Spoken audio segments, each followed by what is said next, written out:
அப்புறம் என்னுடைய எக்ஸ்பீரியன்ஸ் இது வந்து மற்றவங்களுக்கு உண்மையிலேயே ஹெல்ப்ஃபுல்லாக இருக்கும் அப்படிங்கிறதுக்காக ஒரு 2 லைன் சொல்லிக்கிறேன். இது வந்து என்னுடைய தேர்ட் அட்டம்ங்கிறத விட 3 தடவையும் நான் குரூப் 1ல இன்டர்வியூ வரைக்கும் வந்திருக்கிறேன். இது என்னுடைய 3வது இன்டர்வியூவும் கூட. இதில் வந்து ரிட்டன் எக்ஸாமில் நிறைய மார்க் எடுக்கணும், அப்போ தான் நமக்கு இந்த போஸ்டிங் போக முடியும், அதனால் நல்லா ஹார்ட் ஒர்க் பண்ணி படிக்கணும் அப்படின்னு சொல்லி நான் செகண்ட் எக்ஸாம் முடிச்சுட்டு வரும்போது டிசைட் பண்ணுறேன், நான் அடுத்த எக்ஸாமில் நம்ம கண்டிப்பாக கிளியர் பண்ணிடணும் அப்படின்னு. அந்த டைமில் தான் நான் வந்து தேர்ட் கன்சீவ் ஆகிறேன். அப்போ என் மனசில் ஐயோ நம்ம இந்த டைமில் எப்படி படிக்க போகிறோம் அப்படிங்கும்போது எனக்கு மனசில் ஒன்றே ஒன்று தான், அதான் எந்த சுச்சுவேஷன்லையும் வெளியிலேருந்து ஒருத்தங்க நம்மளை மோட்டிவேட் பண்ணுறாங்கன்னா ஒரு நாள் பண்ணுவாங்க, ஃப்ரெண்ட்ஸ் நமக்கு கஷ்டம் வரும்போது பண்ணுவாங்க. ஆனால் நம்மளுடைய பாத்துங்கிறது தினமும் நம்மளோட மோட்டிவேஷனில் இருக்குது.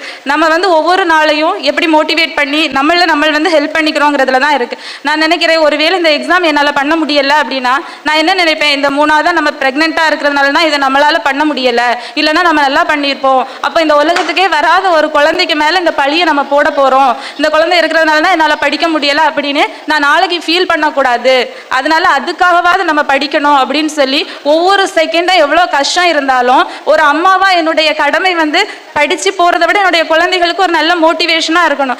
நாளைக்கு நான் பாஸ் ஆகலைன்னா பின்னாடி கூட யாராவது சொல்லுவாங்க, நீ பிறந்த டைம் தான் அவங்க அம்மா எழுதுனாங்க, இந்த வேலைக்கு கிடைக்கல, அவங்க படிக்க முடியலை சரியா, அந்த ஒரு வார்த்தை என் குழந்தைக்கு நான் கொடுத்துடக்கூடாது அப்படின்னு நான் முடிவு பண்ணேன். அந்த மோட்டிவேஷன் தான் அவ்வளோ கஷ்டத்தையும் தாங்கிட்டு என்னால் இதை எழுத வச்சிருக்குங்கிறத நான் நம்புகிறேன். இதே மாதிரி கஷ்டங்கள் வரக்கூடாது, எப்போவுமே எல்லாமே ஈஸி வேயாக இருக்கணும் அப்படின்னு நம்ம நினைக்கவே கூடாது. இந்த கஷ்டங்கள் தான் நம்ம மிகப்பெரிய சாதனை செய்கிறதுக்கு உண்மையிலேயே நமக்கு துணையாக இருக்கும். எந்த கஷ்டமே இல்லைன்னா நம்ம ஒரு சாதாரண வேலைக்கு போயிட்டு சந்தோஷமாக வாழ்ந்துட்டு போயிடுவோம். ஆனால் கஷ்டங்கள் அதிகப்படப்பட நம்மளுக்கு இன்னும் ஜெயிக்கணும் அப்படிங்கிற ஒரு வேகம் வந்துக்கிட்டே இருக்கும். அது காரணம் நம்மளுடைய கஷ்டங்கள் தான்.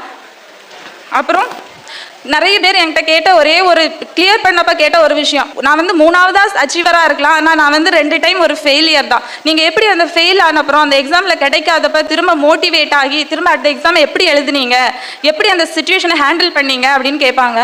என்னோட பதில் என்ன, நான் வந்து செல்ஃப் மோட்டிவேஷன் தான், என்ன நான் எப்போவுமே மோட்டிவேட் பண்ணிக்கிட்டே இருப்பேன். ஒரு நல்ல பிளேயரை நம்ம எங்கே பார்க்கலாம் அப்படின்னா மேட்ச்சில் தோற்று போன அன்னைக்கு ஈவினிங் பிளே கிரவுண்டில் தான் பார்க்க முடியும், எங்கேயும் அழுதுட்டு உட்காந்து பார்க்கவே முடியாது. அதே போல் தான் நான் வந்து இந்த எக்ஸாமில் இன்னைக்கு ஃபெயில் ஆகிட்டேன், எனக்கு இன்னைக்கு கிடைக்கல, நான் கவுன்சிலிங் முடிச்சுட்டு வந்துட்டேன்னா அன்னைக்கு ஈவினிங் வந்து நான் அடுத்த ப்ரிலிமினரிக்கு ரெடி ஆகிருப்பேன் கண்டிப்பாக. ஏன்னா அந்த ஒரு சின்ன கேப்பில் நான் என்ன மோட்டிவேட் பண்ணிடுறேன். ஏன்னா நான் இந்த ஃபீல்டுக்கு வரும்போது இதை படித்து ஜெயிக்கணும்னு நினைக்கும் போது இந்த அட்டம்ப்டில் நம்ம கிளியர் பண்ணிடணும், இத்தனை வருஷத்தில் முடிச்சிடணும், இதுதான் நம்ம எய்ம் அப்படின்னு நினைக்கல.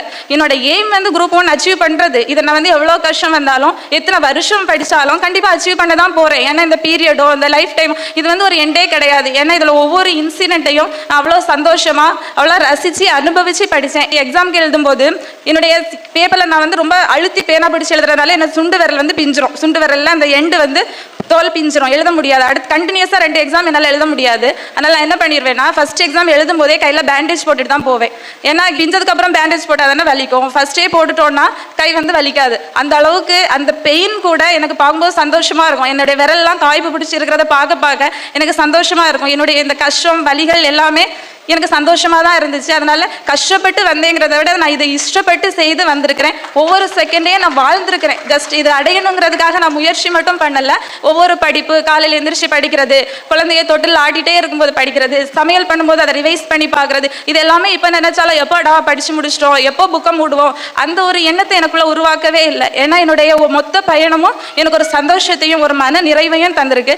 நம்மளோட வாழ்க்கையில் நம்மள ஒன்று அச்சீவ் பண்ணணும்னு நினச்சோன்னா இதுதான் நம்ம கோல். சீக்கிரம் படிச்சு முடிச்சுட்டு ஒரு வேலையில் போயிட்டு புக்கை மூடிடணும் அப்படின்னு மட்டும் நினைக்காதுங்க. அதை ரசித்து அதுக்காக உங்களுடைய முழு எஃபர்ட்டையும் போட்டால் கண்டிப்பாக வெற்றி மட்டும்தான் அதுக்கு பலனாக இருக்க போகுது. ஏன்னா இடையில நிறைய தோல்விகளை நம்ம சந்திச்சிருப்போமே தவிர அது முடிவாக இருக்க போகிறதே கிடையாது.